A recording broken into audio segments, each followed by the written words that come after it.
Hello and welcome to Mordian Mondays. This is episode 27 and this is going to be the last episode of Mordian Mondays for 2019. Don't worry, don't panic, it's not the last episode ever. It is just the last one of 2019.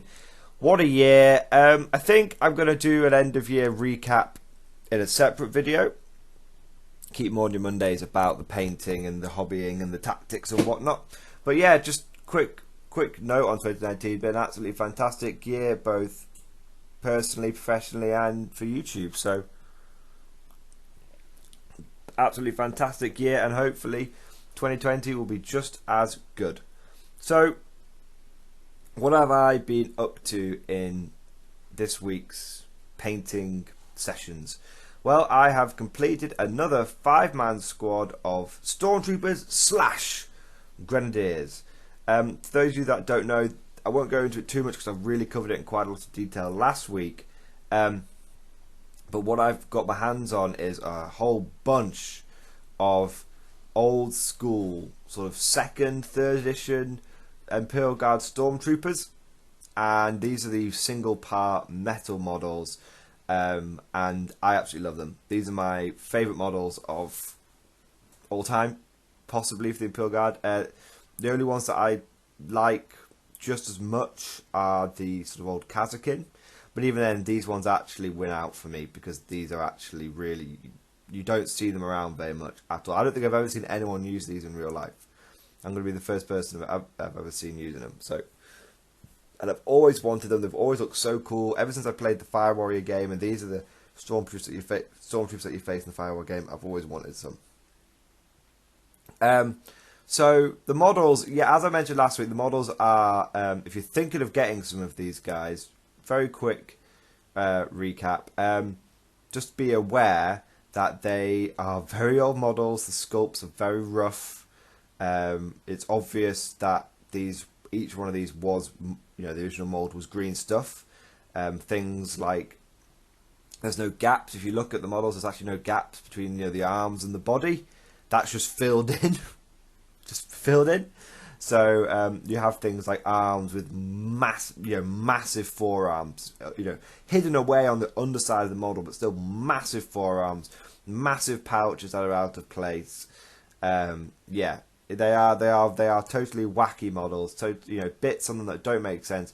I don't understand. They use hotshot las guns, but it looks like they've got, like, if you these two you see on the left, from our perspective, left shoulder pad, they've got like 3 bullets. I don't know if they're bullets or shotgun shells or something. I just painted them up silver because I thought that's a safe colour for them. But honestly, not sure what they're meant to be. Maybe some sort of flare. But yeah, the pouches are all over the place. The models are all over the place. Terrible sculpts, to be honest. But only in terms of quality, in terms of character and uniqueness, these things are really, really cool. Unlike anything else that you'll find out there, both in 40k and in normal sci-fi. They are totally wacky, but I absolutely love them. They're full of character. What have I painted this week? I've painted up another 5-man squad, this time with a plasma gun and a flamer. So I know some of you were saying, why aren't you just painting all your plasma guns and all your melter guns up first? They're obviously the best ones. Well, there's a couple of reasons for that. Firstly, whilst it's really easy to get your hands on the basic hotshot rifle guys for these models, the special weapons are a lot rarer. A lot rarer. And when you find them, you have to be very careful because you could be upwards of paying 20 quid for one special weapon. I refuse to pay that, to be honest. I refuse to pay it. I think it's a bit extortionate. So I keep myself at a steady limit of sort of between £5 for each basic rifleman. I get them often for much cheaper, and that's my upper limit is £5 for each rifleman. And for each special weapon, if it's one like a flamer or a grenade launcher, normally if the seller knows that these aren't as desirable, they'll sell those for sort of between £7 and £8. And if you're very savvy and very careful, you can get the melter guns for about £10. The plasma guns, melter guns are relatively common, but still not as common as the grenade launcher and flamer models. The ones that are super rare are the plasma gun guys. I am incredibly lucky to have some of these. In fact, I was gifted 2 by a supporter years ago, and eternally grateful to that person, because they are so rare, those ones, and they're so perfect. For Stormtroopers, you want as much plasma as you want, and even since then, the 2 years since then, I've only ever found 2 plasma guns for a reasonable price. The rest of them have been going for £20 plus. Same for the Sergeant models. So that's one reason as to how rare they are. The second reason is, if I know what I'm like, I know my personality, and if I only paint the good weapons that I'm guaranteed to use, like the plasma and the melter, then the other weapons, which are really cool, like the old style flamer with the bottle on the bottom rather than having a backpack mount, I wouldn't paint that. And the really weird, unique design for the grenade launcher, I wouldn't use that one either. I wouldn't paint them, because I wouldn't want to use them. So I'm forcing myself, for every good special weapon that I paint, like a plasma gun and a melter gun, I will paint a less optimum choice, and that way they all get painted up. Now, there's actually a third reason, and this is more of a tactical reason rather than a sort of painting or modelling reason, and that is I'm not likely to be running these guys as Tempestus Scions. I'm much more likely to be running these guys as Death Korps of Krieg Grenadiers. Fits in with the style of my army much better, and will also allow me to get a little bit of a sneak peek into the Death Korps of Krieg life. I'm starting to look into Death Korps of Krieg a lot more, and I'm thinking I could use these models for my Death Korps of Krieg Grenadiers and just Death Korps of Krieg in general, which we'll get into that a bit later. And in the Death Korps of Krieg, in your Grenadiers, you don't deep strike, and you only get access to 2 special weapons. Now, because you don't deep strike, that means you're not as beholden to only taking plasma and melter. You're not as limited to that, because those weapons are most potent when you deep strike them into rapid fire range or melter range, for example. Whereas Death Korps Krieg Grenadiers, they're going to be running up the field. They're going to be assaulting positions because they've got weapon skill 3. I'm going to have a priest running with them, so there's going to be lots and lots of attacks coming out of those squads. So how I see Grenadiers personally, the way I'm planning on running them, is as heavy infantry squads. They've got a 4+ save, they're better in close combat, better at shooting, but they can get 6 at feel no pain if you take the right characters, and they've got that, that they are, because of that, taking things like flamers is a good idea, because they're going to be getting up close and personal. They're going to be running across the battlefield. I'm going to put 60 Grenadiers. If it's Relic, for example, I'll put 60 Grenadiers, and I'll say your 60 Grenadiers are going to take that Relic. They're going for it. So in that case, having things like flamers is actually good. Having things like grenade launchers is actually good, because the flamers are good for when I get close. I want to be able to give someone a good quick burst from a flamer. Never underestimate giving someone a quick burst from a flamer. Always takes off a model or 2, very reliably, very cheaply. And grenade launchers, obviously, they're assault weapons, and they've got good range, so I can move and advance with grenade launchers and still pop off a crack round if I want to. So there's actually multiple reasons. So if I do ever use these guys as normal stormtroopers, I'll have all my plasma and melter painted up anyway. And if I am running these guys as grenadiers, I'll have that weapon variety as well. Now, speaking of weapon variety, this is a video that a topic that I want to do a separate video on potentially, and that is this idea of weapon variety. Now, it's something that I've really noticed with my Mordians, is I've forced myself to, again, paint up a large variety of weapons. This is to keep it fresh, so I don't get numb just painting the same squads over and over again. And I have, and even then, I have got a little border, because I have actually been doing lots of melter guns and flamer squads. But the point is that if you look at my Mordians, they actually have a huge eclectic mix of weapons in them at the moment. Not efficient in any way, shape or form, but very fluffy and very enjoyable to use. So I'll have a squad which has got a melter gun and a plasma pistol, or a flamer and a power sword, for example, or just a melter gun. No two loadouts are really the same, or not. They are. Some of them are very similar, some of them are the same, but the majority of the loadouts are pretty varied. Now, the reason I found that to be really good with my Mordians, and again, this is what this idea of bringing, a flamer and a plasma gun, a grenade launcher and a plasma gun comes in, is it means that it's like having a good term for it is a utility army, a toolbox army. So rather than always spamming the best thing, or that is the meta thing. So, for example, always spamming plasma, or always spamming plasma. To be honest, taking that variety of weapons means that you've always, whilst you always have something that can do the job.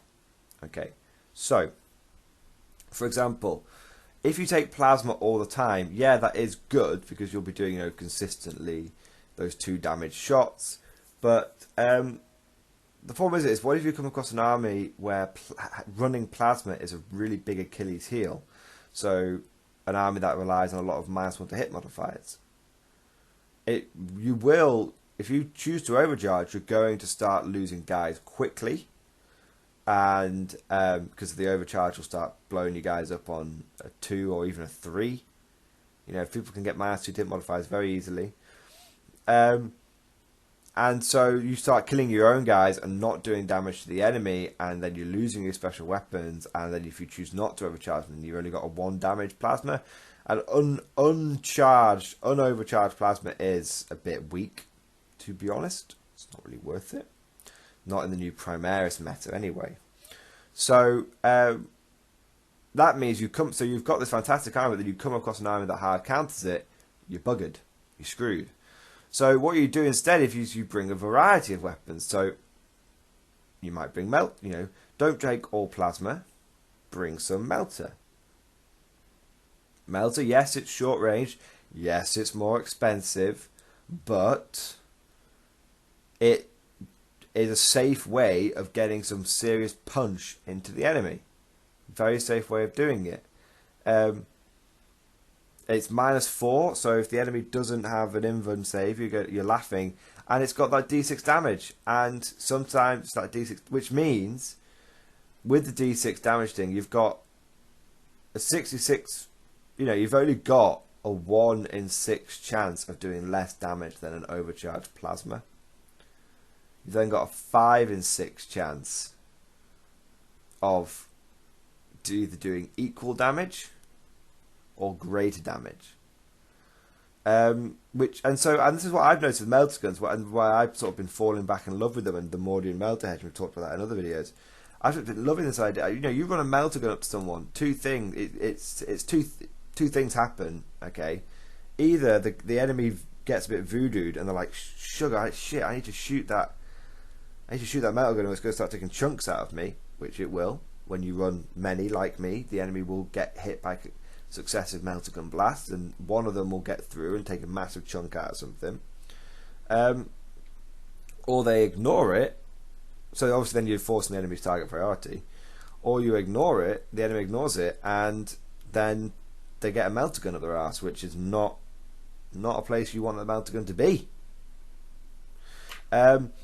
Likewise with flamers, yeah, there's a lot of situations when flamers aren't that useful, but then let me tell you, it's incredibly refreshing. I've been playing a lot of Tau recently, so this may have affected my judgment slightly, but I've been facing a lot of Guardsman equivalent, GEQ, and let me tell you, flamers, they do the business.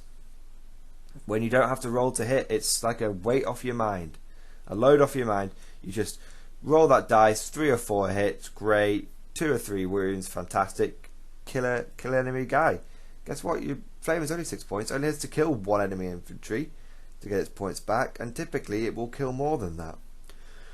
Because flamers, flamers are seen as low priority weapons. No, put it this way, if you're an enemy and you've got 2 or 3 squads running at you, and 2 of those squads have got melter guns, or even just one of those squads has got a melter gun, the others have got, you know, flame or a grenade launcher, you're going to shoot the melter gun squad first, and then the flame is going to get you. So it's good having those options, because it's like having utility, having a toolbox, and it makes your opponent sort of catch-22. Do I shoot that and my infantry suffer? Do I shoot that and my tanks suffer? It's really, yeah, it's an interesting idea. Now, the downside of it is, if that's okay for friendly games, when you're in a tournament, you kind of need, especially if you're like me and you're running pure infantry in a tournament, you kind of need to run cookie cutter squads, identical squads, because you need to know what's in each squad at a glance. You don't want to be going, oh, has that one got the plasma gun? No, everything's the same. So there are exceptions for the rule, but I'd say if you're playing friendly games, competitive but friendly games, you know, you're both bringing your A game, but you're just chilling out, then having utility is good. Bring the eclectic mix. If you're playing in a tournament, I'd say very much homogenize and distill your special weapons. If you've not taken heavy, you know, take melter squads or plasma squads. That would be, you know, just keep it really. I'd keep your special weapons to a minimum of 2, to a maximum of 2 in variety, maybe 3, but at most you want to be taking melter gun squads or plasma las cannon squads. That's kind of what you want to be thinking. Yeah, so that's sort of all the tactics and everything for the video and the painting and stuff. I'm really enjoying these models. I mean, slight disappointment, I could say, is I haven't got the second platoon finished for the end of 2019, but I kind of don't mind at the same time, simply because instead I could have got the squad finished. I could have got that squad finished and, you know, some rattlings finished, something I could have done, but I wanted to paint something a little different. Now I have got the squad totally base coated, and I think what I'm going to do is I'm going to paint another one of these little 5-man squads and the 2 characters for them. I've got an old Kazakin sergeant with las pistol and power sword, an old stormtrooper sergeant with bolter and plasma pistol. Yes, that is an illegal loadout. Fight me. I can't take the bolter. I just have to choose whether I want the bolter or the plasma pistol. I'll probably go for the plasma pistol. And get those finished. That way I'll have a legal detachment, because I'll have 3 grenadier squads and 2 characters for them. And then I'll paint that last squad, and that will finish second platoon. Maybe I'll do that, or maybe I'll just get the second squad finished. I'm not sure how I feel. The last squad of second platoon finished. Because second platoon just needs 1 more infantry squad doing and an auxiliary squad. Probably go for some Bullgrins.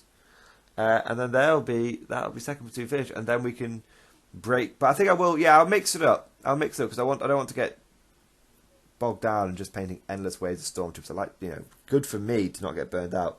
Good for you guys to see variety in models. So probably do 1 more stormtrooper squad, then paint something different, then paint some characters, then paint something different. But yeah, there we go. So I think that was it's been a cracking year 2019. my video for tomorrow will be my 2019 recap video, and yeah, I think overall, guys, it's been absolutely fantastic. I'll cover it more in that video, but it's been an absolutely cracking year. The channel has gone from strength to strength.